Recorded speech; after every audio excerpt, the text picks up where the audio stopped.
বন্ধু, টেনশন আর ভালো লাগে না। পকেটে টাকা পয়সা নাই, কত মানুষে কত টাকা পায়, টাকাগুলো দিতে পারে না। মন চায় মাঝে মাঝে মরে যেতাম রে, আর ভালো লাগে না এই জীবনে।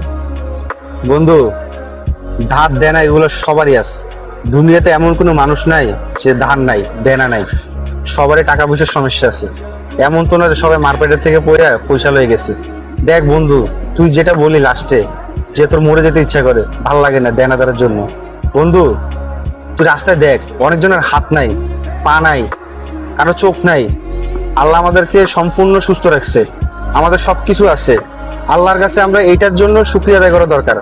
ভাই, সবকিছু তো সবার কাছে থাকে না। টাকা পয়সা আজকে নাই, কালকে আল্লাহ দিতে কতক্ষণ। তুই আল্লাহর উপর ভরসা রাখ, সৎভাবে চল, দেখবি টাকা পয়সা আল্লাহ এমনিতে দিবে। তুই যে সিদ্ধান্ত নিচ্ছস যে মরে যাবি, এটা বন্ধু ভুলেও করিস না। কারণ মৃত্যুর পরে, মৃত্যুটা বলতেছস, মৃত্যুর পরে বুঝতে পারবি মৃত্যুর যন্ত্রণাটা যে কত কঠিন। আর তুই জীবনে কি করছস? নামাজ কালাম ভালো করে পড়স নাই, ভালো করে সৎ পথে চলস নাই। এখন যদি মরে যাস, আল্লাহর কাছে কি জবাব দিবি? উত্তম হচ্ছে যে নিজেকে সংশোধন করা। নিজেকে সংশোধন কর, দেখবি আল্লাহর মতো সবকিছু ঠিক হয়ে যাবে।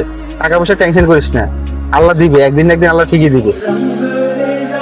হ্যাঁ বন্ধু, তুই ঠিক কথা বলছস। আসলে আমি ভুল সিদ্ধান্ত নিয়েছিলাম। আল্লাহ আমাকে ক্ষমা করুক। তোর মতো বন্ধু আসলে সবার জীবনে থাকা দরকার।